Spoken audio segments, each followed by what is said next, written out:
Hey, greetings to everybody out there. Um, it is Sunday and it's time for Film Club. I'm not sure if anybody's out there yet. Um, Maybe I'll just give it a couple of minutes.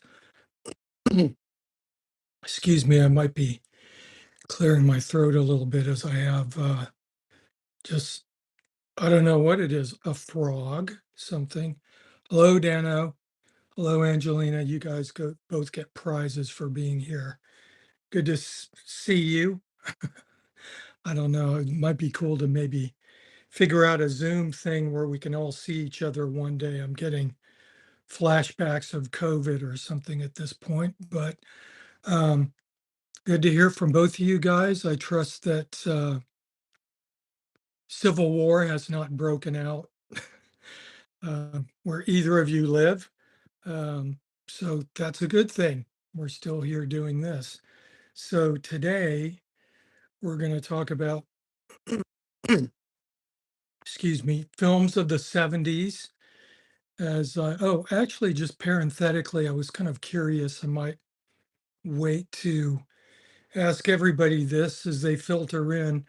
Are you guys watching this on laptops or phones or desktops? Just out of curiosity, I mean, I see all of these in analytics or whatever through YouTube, but I'm just curious if anybody's like sitting in their car on their lunch break or something watching this. But hey, Vince, good to hear from you.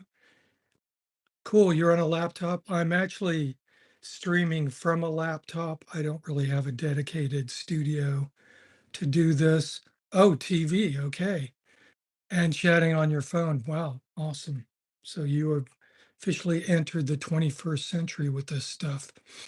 Um, I mainly watch YouTube on my TV pretty much. I don't really participate in live chats because I do one every Sunday, so I'm not inclined that way. Um, Phone mostly. Okay, cool. 70s movies. Yeah. Hey, Don Joe, good to see you. Thanks for being here. Thank all of you guys for being here. This is kind of a nice divergence from the regular kind of music blinders that I'm wearing a lot of the time. I'm thinking that at some point I probably will branch out into other areas. Certainly, there's going to be a ceiling I'm going to hit talking about Melvins. Um, and it's probably going to be coming up pretty soon. I think there's only maybe few more things I worked on with them. There is like the touring thing when I was a sound man, but that's I consider that weirdly separate. If that makes any sense, because it's more of a technical sort of thing as opposed to a creative and aesthetic and collaborative thing. I guess being a front of house engineer is somewhat collaborative. Anyway, I'm rambling. So yeah, the 70s, and I was almost kind of nervous about thinking about the 70s because okay, here's my list. There's that and there's that. So it's two-sided. And this is kind of the 70s really range from, and I'm giving away my age here. But the 70s range from 1970 for me personally. I turned 9 at the end of 1970, and then I turned 19 at the end of 1979, I think. So that's really the decade from when I was 10 until I was 19 is really the decade when I started to begin to obtain full autonomy from my parents and just do all that stuff that everybody hopefully does, which is move away, start to look at what you want to look at. And so that decade, the 70s, basically encompasses my, let's see, I went away to boarding school at the age of 16. Then I went to college at 17. So I was right in the midst of the 1970s, enjoying that really breakthrough decade for film. And as I was looking at the list, and I think I even mentioned this about the 60s when I was putting a blurb up about it in the Post, talking about how this was when things really started to open up. But I probably should have included the 70s in that, because looking at the list of the 70s, there's stuff in there that's just, um, really just pushing it completely. And I even left out a few movies that were pretty wild, that I might remember if I can think of doing it. So this is when I was a young teenager, maybe like 13, 14, I would catch the bus to downtown El Paso where all of the movie theaters were. This was kind of before, I think malls were just really starting to come in at that point. And there were no multiplexes. If there was kind of a outdoor mall or something, there might be one movie theater at it, and that was it. And back in the 70s, the movie theater would be showing something like Patton or Marooned, a space epic or something like that. And so in downtown El Paso, I think maybe there was 4 or 5 movie theaters. And I would meet my best friend down there, a guy named John Evans, who I started getting to know maybe when I was 12 or something. He and I went to the same school. He was about a year older than me, and he was a musician also, a drummer. And he actually ended up playing on my first solo album, The Silent Treatment. So he and I go all the way back to playing music together, just in our bedrooms and in our garages, and also playing in musical theater together because his mom was a musical theater director in El Paso. Anyway, we would meet up down there, and there was really skeezy movie theaters that showed really kind of the trashy, hyper exploitative movies, to I guess kind of the sort of granddaddy of movie theaters down there was a place called the Plaza, and we saw a lot of great movies there. It was a beautiful kind of music hall that was built in maybe 1902 or something. And I think even W.C. Fields um, actually played at the Plaza Theater way back then, possibly Caruso. So this movie theater was a music hall before it was a movie theater. Then, as that whole thing died off, variety shows and stuff like that, vaudeville pretty much. They turned it into a movie theater. And then I think in the late 70s, early 80s, they actually shuttered it. And it sat shuttered for a really long time. And then luckily they got some kind of funding together to restore it. And now it's a place where traveling shows do play. I don't think they show movies there anymore. Um, and it was an amazing place to go and see a movie because the entire ceiling was painted dark blue, was kind of cavernous. They had little tiny lights all over the ceiling, so it kind of duplicated a night sky. And I think they even went to the trouble of putting constellations up there. And then the sides of it had little balconies and had kind of hanging garden types of effect. And everything was painted this kind of old gold color. So it was a really cool place to see a movie. And I think now it's probably a great place to see a concert. So I haven't been back there. I mean, I haven't lived there in forever, since the mid 70s. Actually, I did live there in the early 2000s, different story. But I think the plaza was still shuttered at that point. Anyway, um, 70s movies, let's go. And so I was going through this and I was kind of taking a look at the movies that were coming out, and I realized that somebody who was really probably below most people's radar in the 70s, certainly, was this man here, Werner Herzog. And I was lucky enough to discover Werner Herzog in the 1970s because when I went to California Institute of the Arts in 1977, I think I've spoken about this before. I took this great film class there. First of all, they had a little movie theater built into the school, and it was right in the main building. At that time, CalArts was one lump of a building with a variety of levels and sub-levels, and all the schools were in there. Music school was in there, dance school was in there, theater, arts, graphics, and I'm probably leaving something else. Animation and film. All those schools, theater school, all those schools were packed into this one building. And so they had a little movie theater, and it was called the Bijou, and they showed movies every night of the week that you could go and see for free. And more or less, it was people in the film school that were curating this. So they were all great, and all the movies they were showing were really, I mean, they were all film classics. And then in the library, they actually had films that you could check out and watch in the library. So this was really cool for the late 70s to have access to that.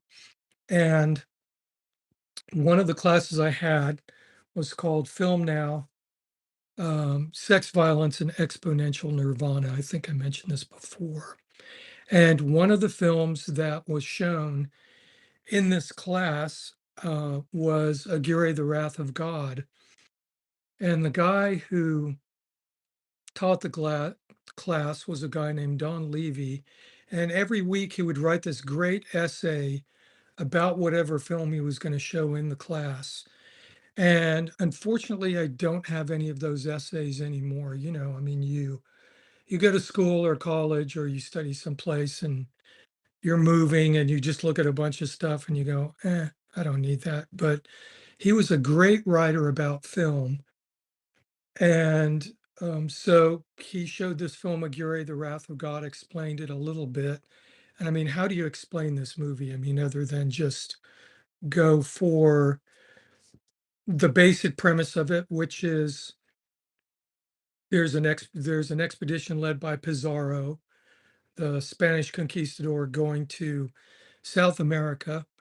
He's looking for the fabled city of El Dorado, the city of gold, that's legendary, that's supposed to be existing somewhere in the jungle. And these were probably just rumors that were brought up. I haven't investigated the source of this particular mythology, El Dorado, but that's the premise of the movie. So there's a spin-off. This person, Aguirre, is based on a real person that actually existed who was with Pizarro, and Pizarro abandons the quest for some reason or can't continue the quest. So one of his lesser lieutenants, Aguirre, decides he wants to complete the quest. So this is Werner Herzog's take on what happened on that particular branch off of Pizarro's uh, expedition. And the great Klaus Kinski plays Aguirre, and Klaus Kinski and Werner Herzog had kind of a notorious relationship. I'm not going to go into that here. I think there's even a great documentary that Herzog made after Kinski died called My Best Fiend. And it's all about his relationship with Kinski. And I've mentioned Kinski previously. He's in, I think, either Fistful of Dollars or For a Few Dollars More. Somebody can correct me, as a really toxic hunchback in a bar that Clint Eastwood lights a match off of his hunch and he just gives him this look that's just burning holes in the celluloid. It's really fantastic. But so I just make an assumption that you guys know all about Herzog because I do, and all of his films. I know some of you are kind of informed a little bit. I think Grizzly Man's been mentioned, but there is a fantastic box set of Herzog's films, his fiction films that Shout put out maybe like 5 or 6 years ago. It's a really nice box set. It's got all this literature in it, and it's most of his films. I think it goes up, I think it's mainly the films he made independently or films that were funded in Germany. Um, so it doesn't have Grizzly Man, it doesn't have Cave of Forgotten Dreams or Port of Call, New Orleans, or any of that kind of stuff. But it does have Nosferatu, and well, it has all of these movies I'm going to list right here. So just to circle back, when I was putting my list together, Herzog movies kept coming up, and I was going, this is great, this is great, this is great. So he's one of the more prolific filmmakers of the 70s. And of course, he made all of these films with German funding. So I will just go through these very briefly. They are an overview of films that he made between 1970 and 1979. And if you want to do a deeper dive with Herzog, there's this book, A Guide for the Perplexed, which is nothing but interviews that he did with a single person over, I'm not sure, maybe 25 years or something like that. And I think the very first film live stream I did, I actually read the back of this book, which says, always take the initiative. There's nothing wrong with spending a night in jail if it means getting the shot you need. Send out all your dogs and one might return with prey. So all of you are certainly familiar with the way Herzog, his voice sounds, and just his just demeanor as a person. I mean, what a fantastic spirit he is. And I think he actually just turned 83 maybe a couple of weeks ago. And he has a new film coming out called Ghost Elephants, which is about a mythical species of gigantic elephant in Africa and his efforts to go and discover where it is. So I'm looking forward to seeing that. But anyway, here's he made 7.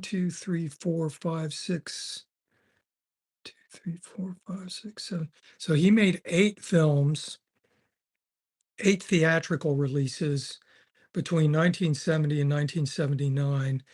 And he was also making documentary films too, all through the 70s. So needless to say, he's extremely prolific, and none of his films are bad, really. I mean, you might watch them and go, I'm not sure about that, but oh, thanks, Don Joe.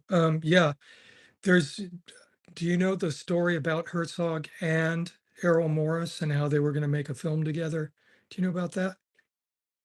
I'll just throw that out there quickly, but I was going to mention that. So, of course, yeah, I mean, Errol Morris and Herzog, I mean, they're kind of, okay, well, I will get to it. I will tell you about it anyway. So, 1970, even Dwarfs started small. This is a black and white film, which is the premise of it is there's a town run by dwarves and there's intrigue within the town. He uses real little people to do it. I don't know if I can use the word dwarves. I think they use it. So anyway, it's a town run by little people. That is in the box set that I mentioned, but it might be streaming somewhere. I'm not sure if Shout has a streaming channel yet, but they should work on it and it'll be amazing. So that's the one he made in 1970. In 1971, he went to the Sahara and he made a film called Fata Morgana. Now, this film was actually shown in the class that I had at Cal Arts also. Hey, Daisy, SC Carter. Good to see you. Thanks for being here. Um, Also, if you guys let me know, like eventually how you got here, that would be cool to know also because I can kind of focus in on however you got here and try and extrapolate on that to make it a little bit more efficient, better. I don't know, just have more people show up. But then you won't be special anymore if there's like 1,000 people here. Daisy, hi. Um, uh, so Fata Morgana is a film which is really amazing because he went to the Sahara. I'm going to probably end up talking about Herzog for an hour. But anyway, he went to the Sahara in 1971. And just the story behind this film is amazing because he was in the Sahara at the hottest time you can go there. So the opening of this film was really something that was amazing to see when I was like 18 years old. Never seen anything like it. And the beginning of it, at first, it appears to be a loop of a jet airliner landing on a deserted airstrip in the middle of nowhere, but it's a full-size jet airliner. And I can't remember where this was, if it was someplace like Nairobi or um, somewhere in Morocco or Algeria. My memory's a little sketchy on this, but it appears that absolutely nothing is going on, and you just see this. It appears to be a loop, as I mentioned, and the shot takes maybe, I don't know, 3 or 4 minutes or something, possibly 3 minutes. So you're seeing the plane come down, and you're seeing it landing, and you're just going, okay. And the sky is completely blue. You see the tarmac, and then it happens again. They are different planes, definitely, because what happens is through paying attention to this seemingly redundant thing going on, you realize that um, actually everything is starting to kind of bubble a little bit. And since I grew up in West Texas part of the time, I recognized that instantly and I went, oh, it's hot. It's getting hot there. And so I can't remember how many times this went on for.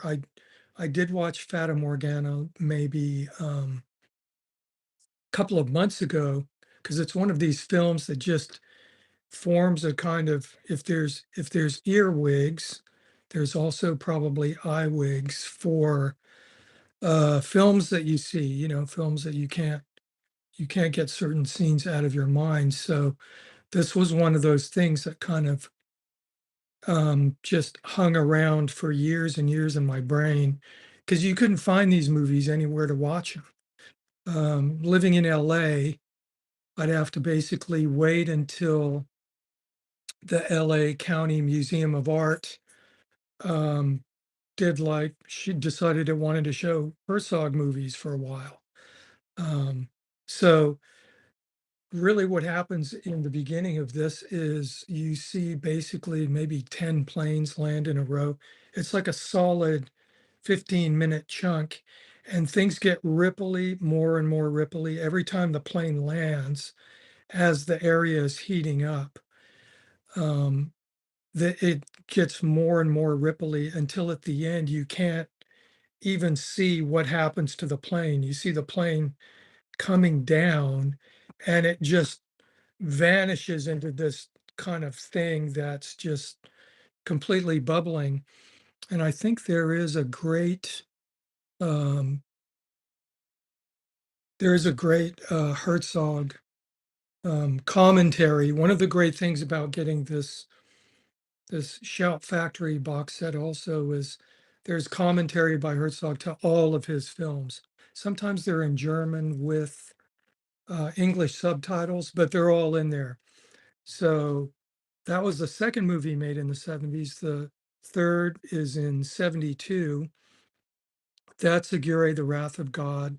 And of course, he actually went to Peru, went to the Amazon, and dragged an entire cast and crew along with him, and then started making this movie out there. And I think I'm not sure if it's this one or if it's Fitzcarraldo, but um, Kinski and Herzog had such a volatile relationship that at one point Herzog literally pulled a gun on Kinski and just started ordering him around entire in front of the entire crew. Kinski would throw big tantrums and terrorize people and just effectively did what he wanted to. And as a side story, there's a thing that Herzog has spoken about in interviews where when he was a young teenager and his mother had a boarding house or something, or they lived in a boarding house, Kinski actually came and stayed there before he was professionally working with Herzog, and Herzog had no idea who he was. So that's nuts. I think that's in this book also. I mean, just buy this. It's amazing. You'll read it forever. It's really cool. And it's filled with such wisdom. So Gary, the Wrath of God is incredible. The whole movie is just you're watching it going. Everything Herzog does is immaculate. The shots are immaculate. A lot of them he's doing them himself.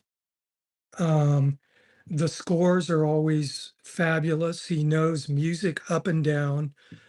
Like in Fata Morgana, I think he's using Wagner, possibly Palestrina and Gesualdo. So I mean, this is a man who knows music, and I think he even ended up directing some operas at Bayreuth, doing some Wagner stuff down there. So I mean, he's what they used to call a polymath, which just means he knows how to do amazing amounts of stuff really well. So that was 72. The next one is 74, and this Enigma of Caspar Hauser. And that's based on a real historical documented event where basically a man shows up in a town in Germany in the 1830s and has no memory of where he came from or who he is. He can't speak and he can't communicate, and he just shows up. And so it's the story of him. They eventually, I think, find out where he came from and what happened to him to some extent. But that's incredible film also. There's just vision. I mean, his films are like visions out of the deep subconscious. And Enigma of Caspar Hauser is another one of those. I think he's really kind of a pioneer of using natural lighting too. So his films still look good and they're great. And there's not people heavily made up in these period pieces. He was a real kind of obsessive about authenticity and stuff like that. That's right. Popol Vuh did a great job on Herzog's soundtrack. And Aguirre is one of you get that opening shot with all of the porters carrying stuff down a real actual trail in the Andes. They're actually up there, and you see this mountain that's shrouded in clouds, and then you see porters coming down carrying stuff out of the clouds onto the mountain. It's outstanding, outstanding look. And next one after that, 1976, Heart of Glass, which is another kind of historical based film about a town that has a secret for making red glass and all of the intrigue about people trying to steal that secret and the people who are keeping the secret and the kind of stuff they do to hang on to that. That's another great film. Once again, natural lighting, perfect costuming, perfect cinematography. All of these are really great and they stay with you. Um, 1977, Nosferatu, and that's obviously the second remake of the film, the one with Klaus Kinski and Isabella Gianni. And I think it also has Bruno Ganz in it, also, who would later go on to be in a ton of German films. One of the greatest German actors, including Wings of Desire, he plays an angel, and then conversely later in Downfall, he plays Hitler, and is probably the best person to ever do Hitler. I think maybe Alec Guinness did Hitler and did a pretty good one, but the Bruno Ganz one is just mind blowing. The last film he made in the 70s, well, the second to last, because I'm realizing I left one out, but I think the chronologically last one was a film called Woyzeck, which was made in 79. And that's got Kinski in it also. And incidentally, if you like opera, which I'm a huge opera fan, there's some back here. It's a 20th century opera, and I think it's considered the first 12-tone opera, which is dodecaphonic music. That's 12-tone music invented by Arnold Schoenberg. It's atonal, very kind of brittle and challenging to the ear. But there was an opera called Woyzeck, written by Alban Berg, which is based on the same story, which effectively is there's a guy in the army. He's kind of losing his mind. He's got a girlfriend, and he gets put on an experimental diet by a doctor, and that causes him to lose his mind even more. And it's Kinski doing it, so it's great. And once again, I think that's based on a historical incident. A lot of these things he made films about were there's just a couple of articles about it, and that's it. There's no big historical research or anything. So it's kind of a cool idea because this stuff can be taken anywhere, and you just have a bare bones kind of skeleton of an idea to work from. So that's cool. And he had another movie that I forgot to put on this list, which was called Stroszek. And this film was kind of a accidental film, I think as he refers to it as. And he was speaking of Errol Morris. I think it might have been this feels like about the mid 70s, possibly. Um, Maybe it's in 75. I'm not sure when Stroszek came out. But Herzog knew Errol Morris. I think he knew him very early on from like the Vernon, Florida times. Was there a movie before Vernon, Florida? Do you know? Errol Morris, yeah. Yes. Don, do you know if Vernon, Florida was Morris's first movie, or is there one before? That's the one that has the carnival workers in it, right? Can't remember if there's carnival workers, but there was lots of crazy Florida people. Anyway, my producer just showed up, so you all can say hi to her now. Um, so anyway, Herzog and Errol Morris go all the way back. So they were talking about making, and this sounds like one of the great films that were never made. There's a lot of those. I mean, we could do a whole live stream just about the great films that were never made. But so Morris and Herzog spoke about making a movie based on Ed Gein. And for those of you who don't know who Ed Gein is, the movie Psycho and the movie Texas Chainsaw Massacre were loosely based on the Ed Gein story. I mean, they just took elements of Ed Gein's life. First of all, Ed Gein was not a serial killer. He killed one woman. I mean, that's a horrible thing. And it was in a town called Plainfield in Wisconsin. So this is something I think that happened maybe in the late 50s, if I'm not mistaken. So this is a very, very notorious case. Ed Gein went through really a horrific childhood and adolescence and was more or less made crazy as a result of that.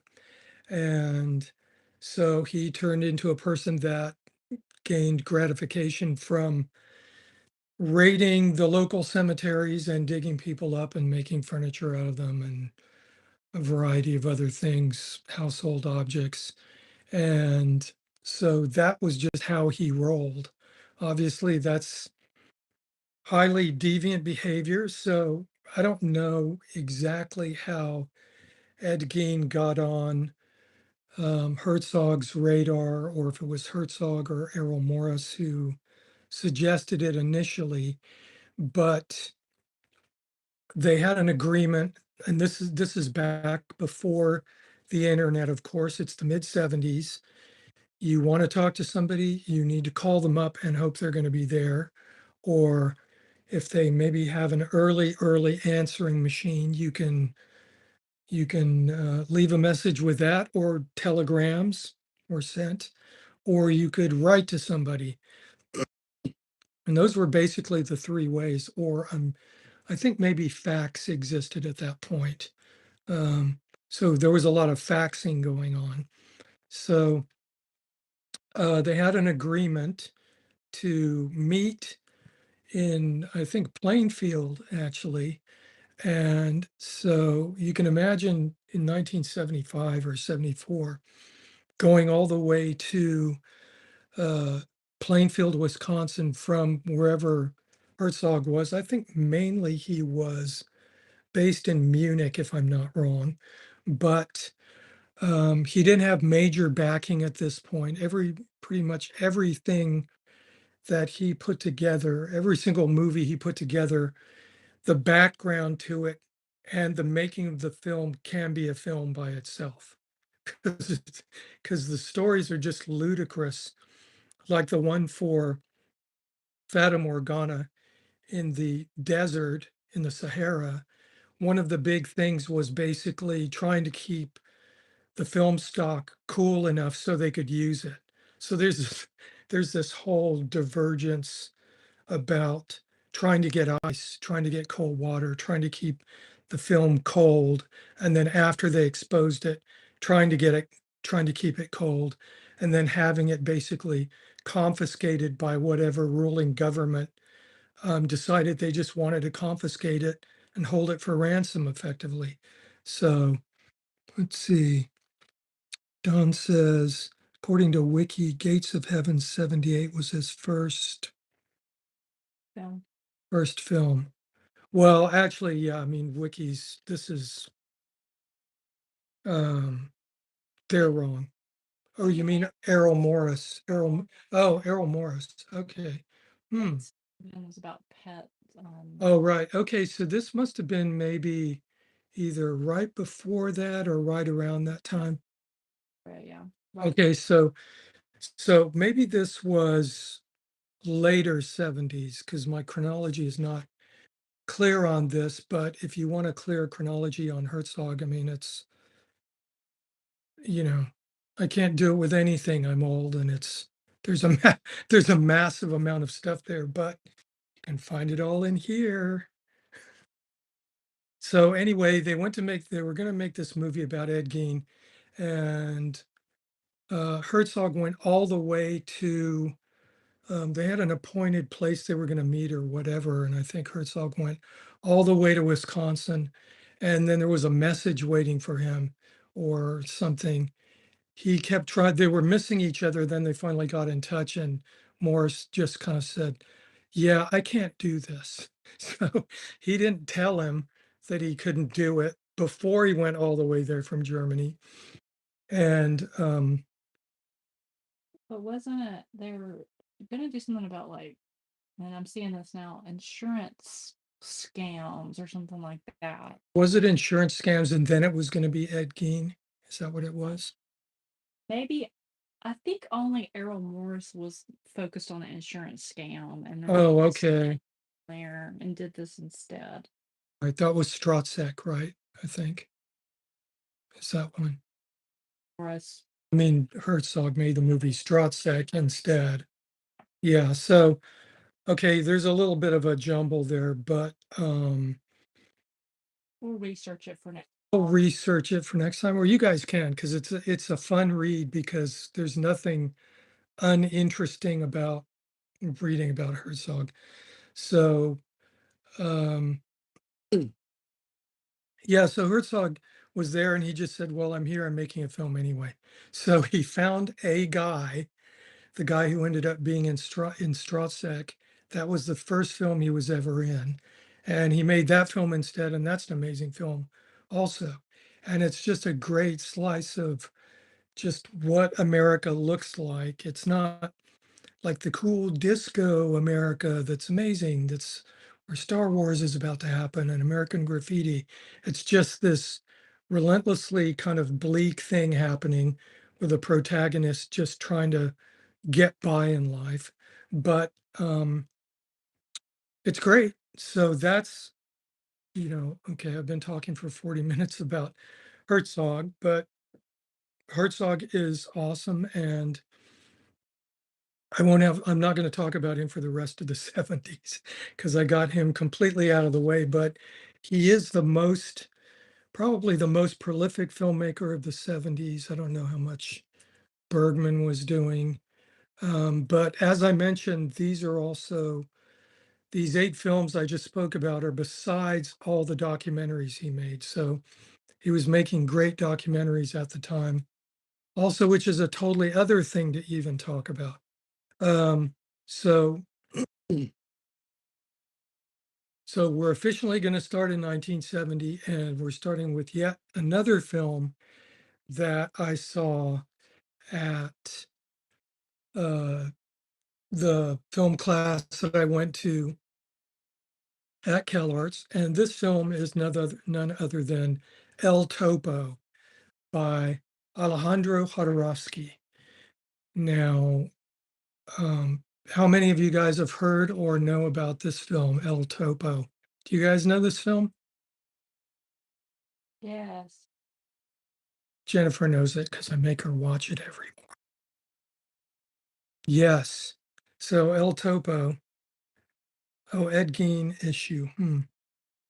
Yeah, I mean, it's possible that an underground comic knew about it. Weird trips. Yeah, maybe that was an R. Crumb thing. Um, but anyway, El Topo. So I saw that movie at 17 or 18 for the first time. And that was astounding. And I'd have to say is it the most insane Western ever made? I mean, I think it's probably the most insane Western ever made. Jodorowsky says, takes the man with no name trope to just outer space and beyond. And this is just an incredible film. He plays the man with no name in it. The opening of it is absolutely just astounding. And when it starts, it's filled with trickery because you're watching it going, okay, we're watching a Western. And then you're watching basically what's happening at the end of time or some kind of insanity or something. I still haven't figured it out. But there's been great restorations of this. This is another film where just for years and years and years, for decades, all you could see was dreadful copies of it. And a lot of that was really due to this guy called Alan Klein, who was kind of a bastard. No, let's just say it straight up. He was an absolute bastard.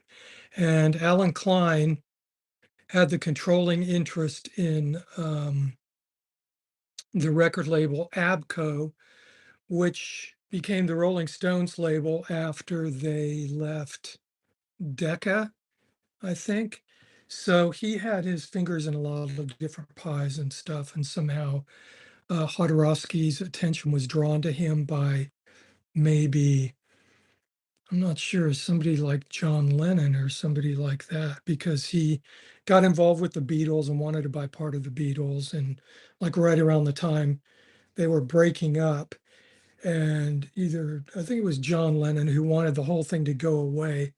So he just kind of said, well, can't we put Alan in charge of it? And then we won't have to think about it anymore. So I think that's what happened. But anyway, uh, ABCO provided some of the funding for, I think, El Topo and also Holy Mountain. So um, for years and years and years, there was kind of this begrudging thing where Jodorowsky was trying to regain the rights. He was trying to buy the rights back to the films from Alan Klein. And Alan Klein, for some reason, just kind of had a bee in his bonnet and was like, I don't like you. I don't like what you do. Your movies don't make money. Just don't ever talk to me again. You know, so Brasmo, hey, never too late. I mean, you can always go back and listen to the malarkey that I was throwing out previously.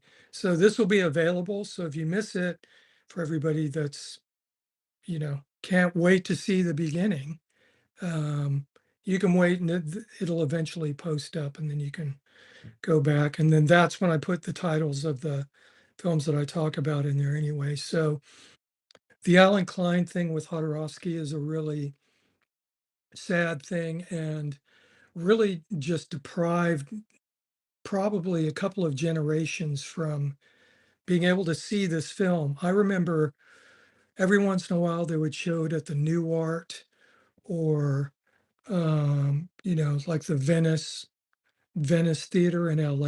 It would be like a midnight showing and you could go and see it. And I think that that's kind of how it gained its notoriety was basically there was a print of it running around and people just nefariously would just go, we're showing El Topo this weekend. You either saw it or you didn't, or they would say surprise screening and they wouldn't even say what it was and you'd go there and it would be El Topo. So it was kind of a guerrilla film projection situation, but they had to do it because it was effectively against the contract with ABCO.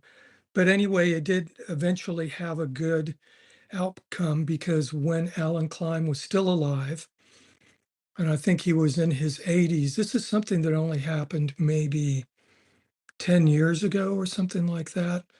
And I don't think Jodorowsky ever stopped trying to regain the rights to basically his own property. By this time, ABCO had made more than the amount of money back.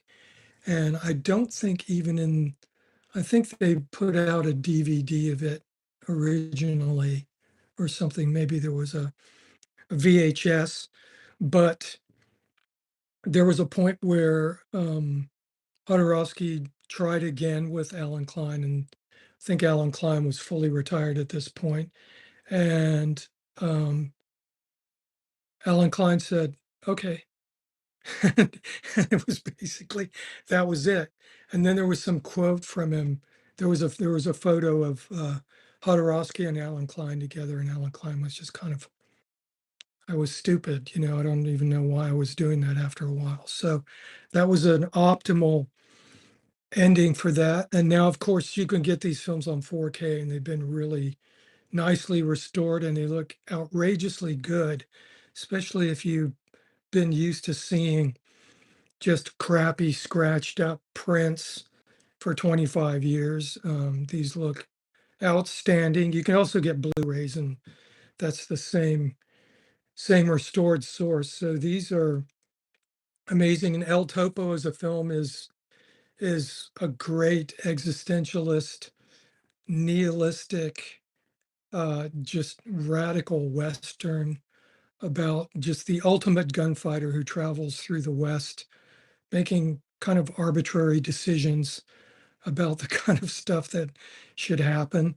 I think it's also got a great restaging of the conquest of the Aztecs done with reptiles in costumes. Isn't that El Topo that has that? I wasn't listening. What? Well, El Topo has the restaging of Conquest of the Aztec Empire, all with like iguanas and little outfits. Yeah, I think that's it. I think it has that. So it's got that kind of stuff in it. And it's just, I mean, this is supreme, supreme filmmaking. I would want, the majority of films to be kind of like this, just to keep people out of the cinema, to make people not even be able to write about them, but for them to remain just purely experiential. And Jodorowsky is an experiential filmmaker. You can't really discuss it. You can't really, you can try, but the best thing to do is to just go, oh, let's watch this.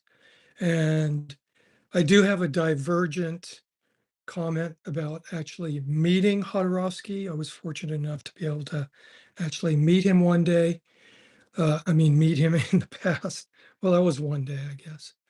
But I will talk about that later. So, You say like okay, so I am one, so well, I'm 9 films into the 70s. You guys have any favorite 70s films, just to get kind of a barometer of stuff that you guys like from them?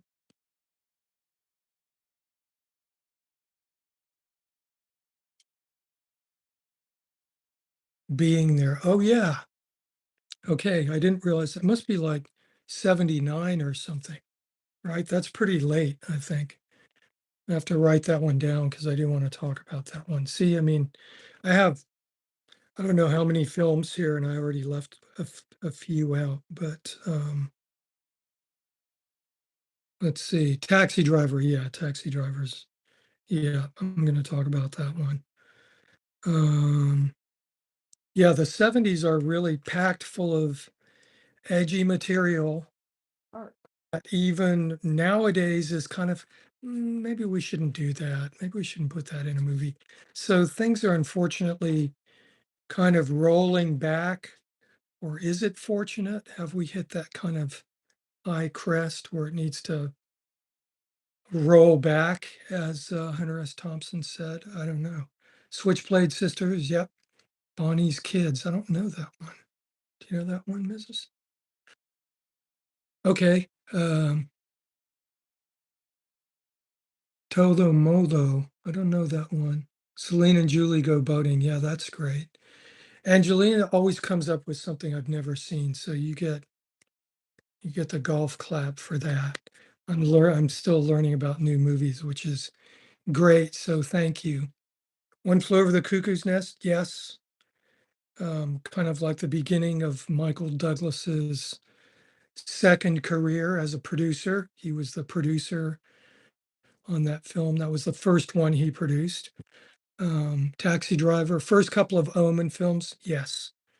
Yeah. First couple of Omen films. The Tenant. Absolutely. Yep.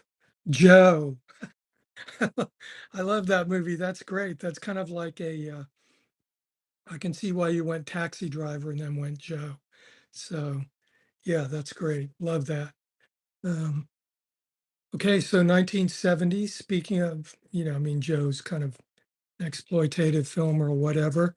Uh, we've got a Roger Corman produced movie. Maybe he directed this, I'm not sure. Um, but 1970, Bloody Mama, with the great Shelley Winters, actor, studio actor. Shelley Winters, always amazing. Incidentally, there's a great, great autobiography of Shelley Winters. You might be able to hear an audio version of it, but I read that book maybe in the 80s. She wrote it. When did she write it? It was a later book from her. I think there's one volume, but Shelley Winters, awesome. And um,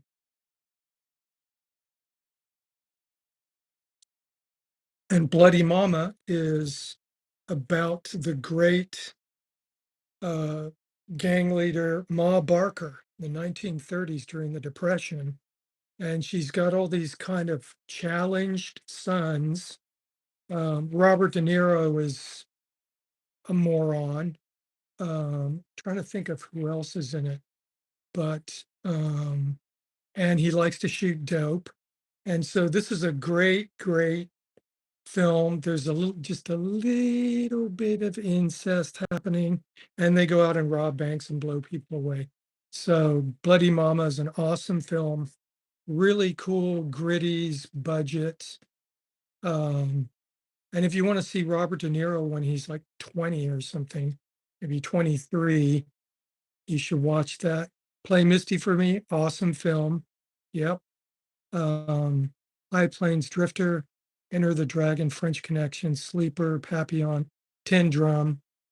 Yes, love all of those. Tin Drum is, yeah, one of those experiential films that's really, I mean, the second half of it is, I like the second half even better than the first half. Annie Hall, yeah, there's actually quite a few good. I even like those movies like Love and Death and obviously Sleeper. What else is in the 70s from him? I even like What's New Pussycat and Casino Royale and those kinds of things that he contributed to. So Picnic at Hanging Rock. Yeah, that is a great Aussie film, as is Mad Max in the 70s. The original Mad Max, of course. Sleeper's great. Um, Everything You Wanted to Know About Sex. Maybe that's a 70s film, I think. But that's great. I mean, no, that's Woody Allen. But Gene Wilder and the Sheep, great, great, great filmmaking. Um, okay, 1970, um, The Dunwich Horror. Now, this is one of those early Lovecraft adaptations.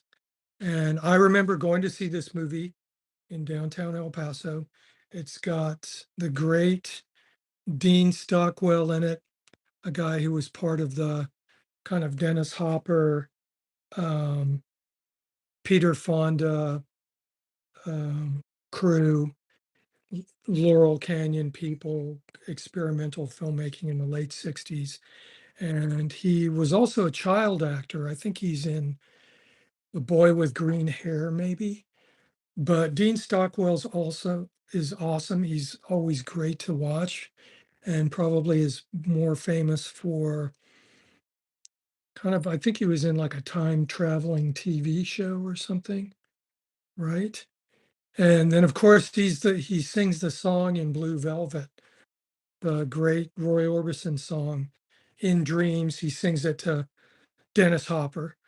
And originally they wanted, or he was trying to get the part of Frank in that film, and then just kind of had some sort of breakthrough and said, "Oh, I want to do this other guy." Anyway, Solaris, yes, I'm going to talk about that. All the Tarkovsky films are great. And of course, he is an experiential filmmaker also. See it on the biggest screen you can see, and his films are great. Quantum Leap, that was the show.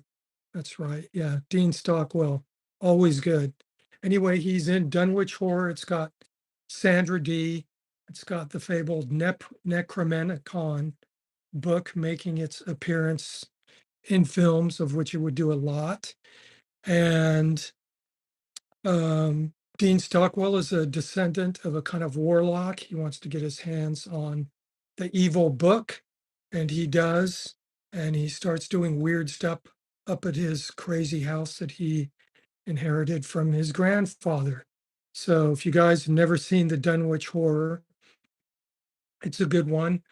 Very kind of a light, sort of mysterious type of thing, not hyper gory. It's got some stuff that is could possibly be deemed questionable at this point, but great film, great cinematography, great sets, and just a really cool atmospheric watch.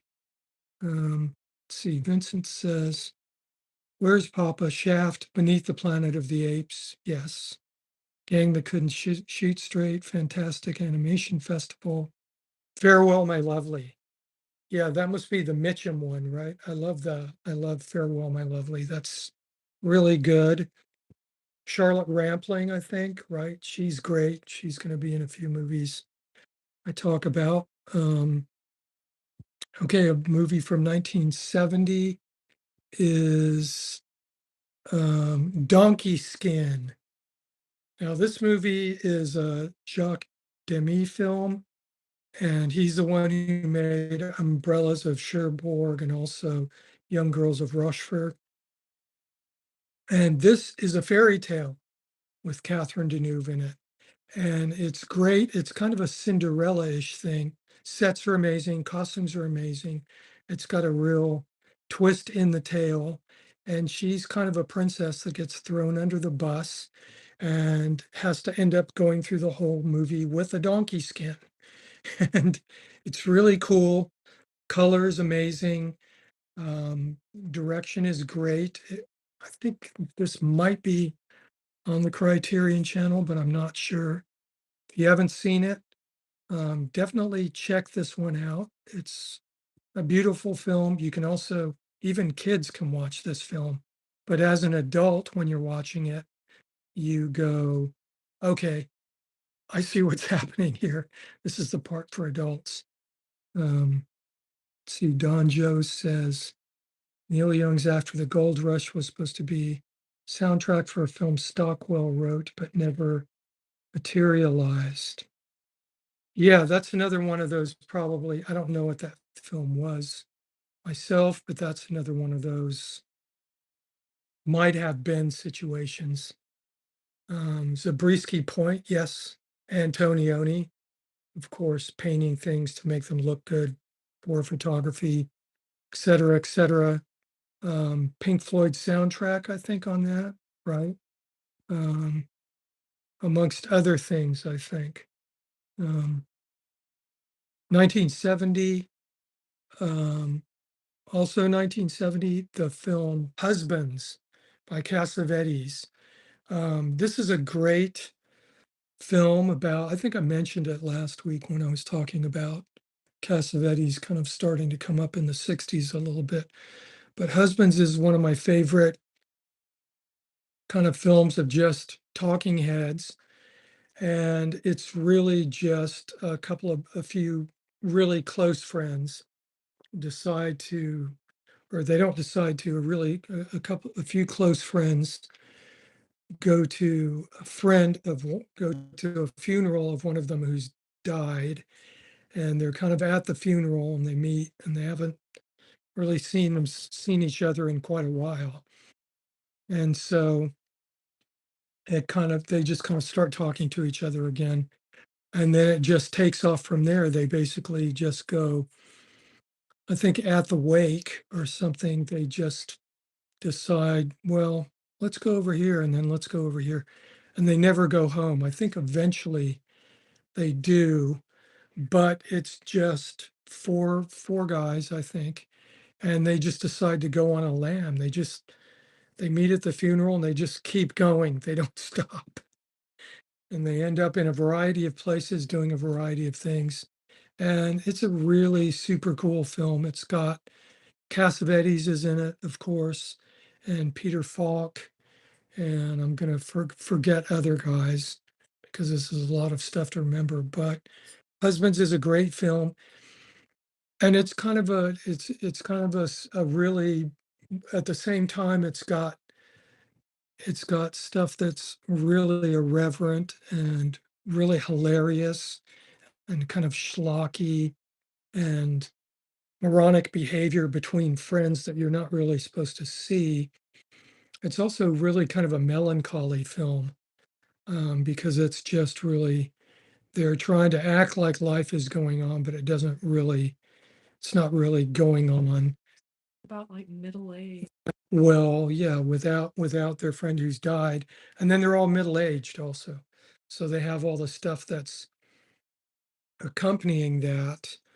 Um, Luckily, I don't have that problem because now I'm just damn old. So, or maybe I like have peri oldness, peri oldness. That's what I've got.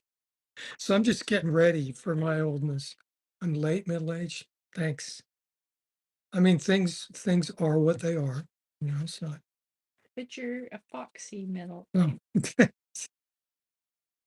okay. Um, let's see. Well, I might do a few more because it's over an hour, and I don't want to talk your little heads off. And I'll finish out the 70s. That's what I'll do. Let's see. So the next film, this is a really interesting film. It's a film called Message to Love. And I wouldn't be surprised if nobody's seen this movie because the movie was supposed to come out. This is kind of in that area of movies that were supposed to come out or were talked about or whatever, but they did not. So this movie, Message to Love, was a movie that was made about the Isle of Wight festival, Isle of Wight Music Festival in England on the Isle of Wight in the year 1970. And by this point, there had already been a few music documentary films. There'd been, I think there was one about Newport earlier in the 60s. Then there was the Monterey Pop Festival movie. Not sure exactly when these came out. They tended to come out a year or two after, just because of funding issues mainly, which is the same is going to be true of this movie Message to Love. Also, Gimme Shelter about Altamont and the Rolling Stones 1969 tour. Um, Don't Look Back, that's kind of the Dylan one. Then there was Woodstock, of course. Not sure when Woodstock came out. Um, in the 70s, certainly, maybe 1970, because I think Woodstock was in 69, maybe. Um, but anyway, they got enough funding to the Isle of Wight Festival was massive. I think it was at least as big as Woodstock, possibly bigger. But the Isle of Wight Festival is also kind of known for being the last of the big festivals because things steadily started to get kind of worse and worse and worse. The Monterey Pop Festival was kind of nice and everybody behaved themselves, and it wasn't that big really. I think it was just at a county fairgrounds in Monterey or something, and maybe there was like 5,000 people at in the audience or something. But after that, there was Gimme Shelter, and of course, somebody died at that. People got injured. There were riots. The Hell's Angels did security. What could go wrong, right? And then the Isle of Wight Festival. I mean, if you look at the lineup of this festival, those of you who know about so-called classic rock or just music history at this point, because this is now 55 years ago, the lineup of it is ridiculous. It's got Chris Christopherson and Joni Mitchell, and um, it's got The Who, and it has Miles Davis, and it has Jimi Hendrix, and it has The Nice, and it has or Emerson, Lake and Palmer, and it has Jethro Tull, and it has Free, and it has, gosh, I can't list everybody else who's there, but it is a whopper. That's about it. Great Hendrix set. Yeah, and this was not long before Hendrix died. I think he played at the Isle of Wight. Maybe this might be like 3 weeks before he died. Um, so I have my own sort of um, opinions about late Hendrix, especially when he was playing live. And to me, that's not really, he's out, there's a lot of technical issues and he's out of tune a lot of the time. And they're challenging listens for somebody like me personally, but um, yeah, I mean, there's interesting things about them, but if I want to hear live Hendrix, I just go for either the Jimi Hendrix concerts which were unreleased up to that point, but those were all great multi-track recordings. And then also, of course, the Band of Gypsies album is kind of like peak Hendrix. And of course, it's Buddy Miles and Billy Cox playing with him. So it's just got this other thing happening. Anyway, Near the Isle of Lucy, yes, of course. Um, yeah, the Miles Davis set there is one of the legendary Miles Davis sets. And of course, it's Miles Davis with, I think that's the one with Jack DeJohnette. And also, it's got Chick Corea and Joe Zawinul and Dave Holland. Um, On YouTube? I don't know if it's on YouTube, but look up, yeah, it might be on YouTube. Look up Message to Love. But the great thing about this is you get all this behind the scenes stuff. And that festival literally started to disintegrate because it was a paid festival. I forget what it was. It was something ridiculous like £2 to see all those people over 3 days. And it wasn't, I don't think it was £2 per day. I think it was £2 for like every day to see everything. So they didn't have enough crowd management, they didn't have enough infrastructure. And you can see the festival melting down in real time because there's cameras back there going, okay, well, now we're going to have to make this free because the promoters are going, oh, everybody's insisting this is free. And you have people getting up on the stage literally and going, free festival, free festival. And obviously, they don't know how people get paid in the music business. They're just like, music's for free. Why do I have to pay? So let's rip everything down and let's run in there and it'll be great. And the artists will be cool also. And their management will be cool and their record labels will be cool. No matter where they came from or how much money it cost them to get here, they'll be cool because music's for free. So you hear these conversations going on behind the promoters, and there's some great ones. I mean, there's a guy, he's holding a phone and he's going, you want me to fucking tell Jimi Hendrix's manager he's playing for free now? It's like that kind of stuff is going on there.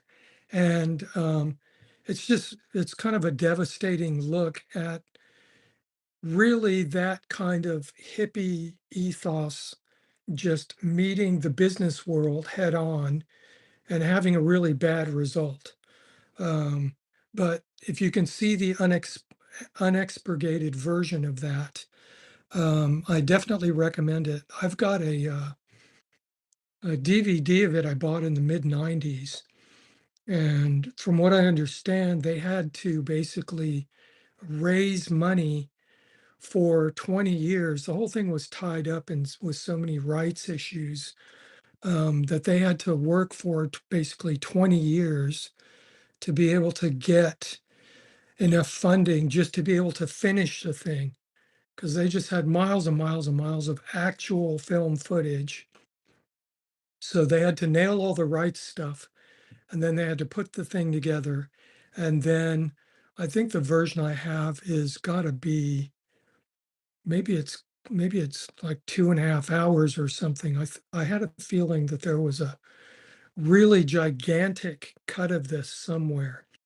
But when you watch this, you are exhausted by the end of it.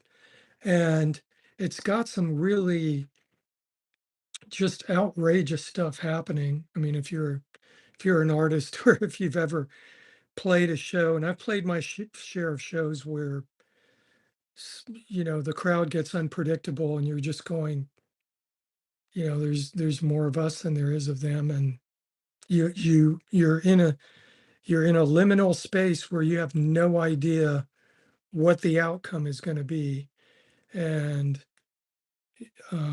it's challenging. So there's even a moment in this, and this kind of like bullying the artists starts pretty early. And the first time you really kind of see it is with Chris Christopherson. And Chris Christopherson, for those of you who only know of him as an actor, he's amazing songwriter, and really just influenced people like Johnny Cash and stuff. So his songs are great. Incidentally, in Taxi Driver, there's a great uh, Chris Christopherson moment that happens. He's not in the movie, but it's a cool moment. Um, Chris Christopherson is on the stage. He's playing his set, and they're just yelling, and he's playing acoustic tunes. He's playing things like Sunday Morning Coming Down and stuff like that. Maybe Me and Bobby McGee. He wrote both of those songs.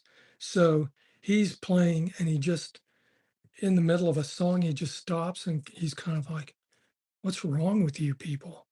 You know, this is supposed to be a good time, you know." And he starts lecturing them, and they start getting pissed. And he kind of has like a little bit of a back and forth with them. And he goes, "There's a point where you reach it." He gets to a point where he goes, "Man, I was just in Nam, and you guys are something else." You know, and he was in Vietnam, so he would know. And he was just going,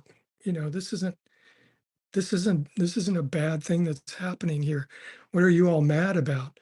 And then I think Joni Mitchell comes on after him, and I'm not even going to I'm not even going to tell you about that. But if you can, just go and watch the Joni Mitchell set from the Isle of Wight in 1970, and it will just curl your hair. Oh, it's not available currently.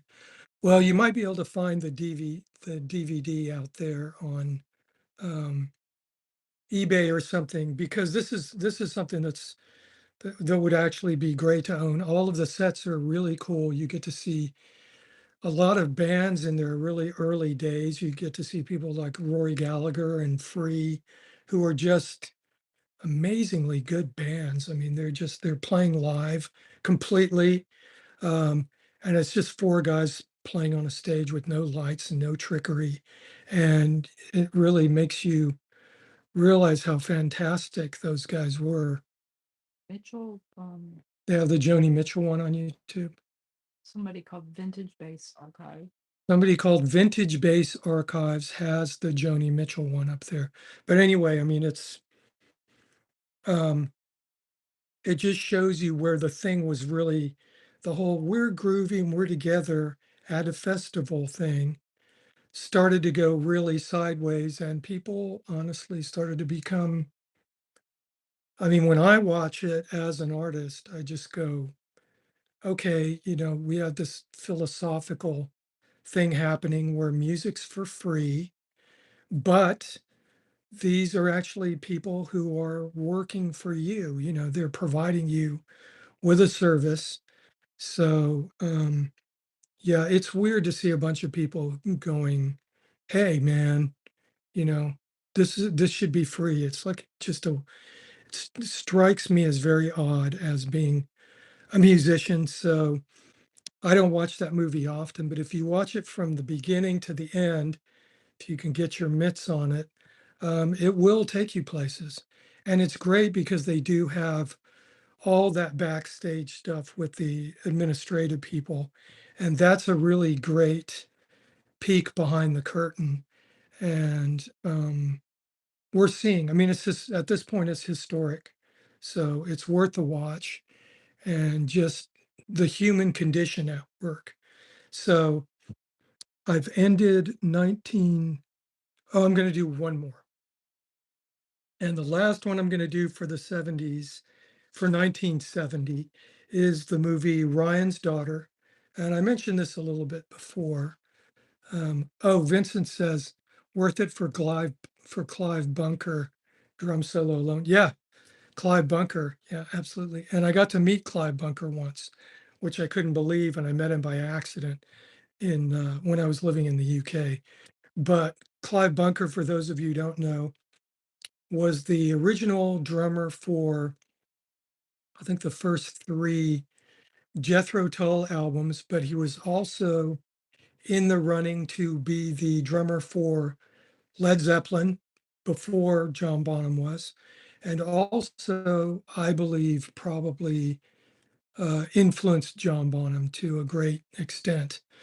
And for those of you who love drumming, and admire John Bonham, go back and listen to early Jethro Tull, like the album Stand Up, Benefit, and This Was. And you'll hear you'll hear what John Bonham was listening to. So yeah, it's awesome. And anyway, the movie Ryan's Daughter, this is a David Lean movie. David Lean, who made all those great black and white Dickens adaptions, Great Expectations and Oliver Twist in the 40s and 50s. And also obviously made Lawrence of Arabia and Dr. Zhivago. So he knew how to make a movie.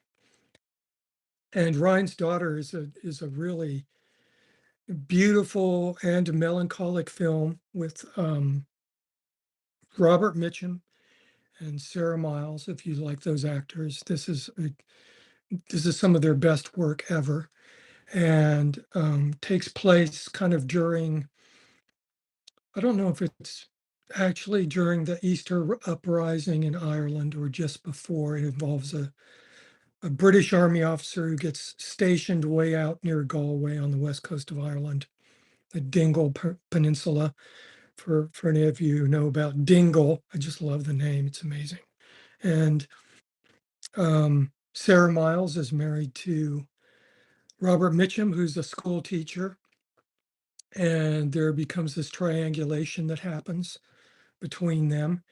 And this is just a beautiful film. It's shot on location, shot in Super Panavision 70 millimeter. I would love to go and see this film on a big screen. I don't think I've ever seen it showing, maybe once or twice at like the British Film Institute when I lived in the UK, but I haven't managed to see it. Unfortunately, it's the Blu-ray of it is not available. Possibly it is in region 2. Is it available in England? Not available in region 1. So there must be some kind of rights issues or whatever going on. I had to get my copy from Spain, but it's a good looking Blu-ray and it's fixed. So it looks pretty good.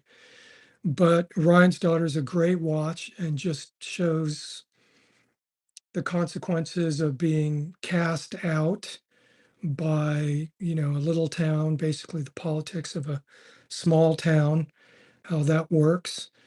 And just a beautiful and great looking and acted film that just pulls you right into it. So if you can find a way to watch Ryan's Daughter, watch that. It's an epic watch. It's probably like the David Lean standard. It's probably almost 3 hours with an intermission. That's a solid 10 minutes or 8 minutes, whatever they used to make them. It's got a kind of roadshow thing happening with an overture, that they play before the film starts. That's really cool. I like those sort of things. And that is it. That's where I'm ending 1970. So much for we're going to talk about the 70s. So you can see how long this thing is going to be. I'll be talking about films from the 70s, especially with all the great suggestions from you guys until I am 70. In concerts, it sounds like. And concerts. Yeah, absolutely. So see if you can find Message to Love, the I Love White movie to watch. And also remember about Herzog? Actually, I just watched a really cool, I think it was a 60 Minutes interview with Herzog that was maybe just made a couple of months ago.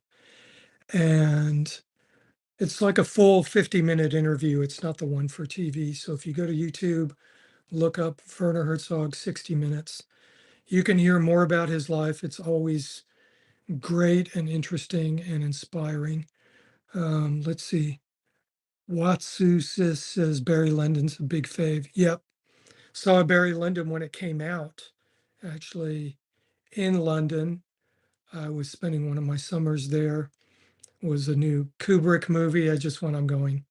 His previous movie was Clockwork Orange. So think about that leap. All right. Think about these three leaps: 2001, Clockwork Orange, Barry Lyndon. So that's real filmmaking. So thank you to everybody for being here. It's really cool to see all of you. And Ask if there's anything else they want to talk about. anything else you wanna mention relating films of the 70s? We're gonna have 27 parts to talk about this in. So if you want to throw something out there now, great. If you don't, that's great also. So write it when you do your post on like Wednesdays or whenever you do that. Yeah, in the next couple days, I'll check back on this. For those of you guys who came in late, I'll have my list of Herzog movies and 1970 movies going all the way up to um, Ryan's Daughter. Yeah, Barry Lyndon's amazing looking. And if you're familiar with the paintings of Gainsborough, the great British painter, that's where a lot of the inspiration came for Barry Lyndon, certainly. So thank all of you guys. Have a great week, and I will see you next Sunday. So take care and goodbye.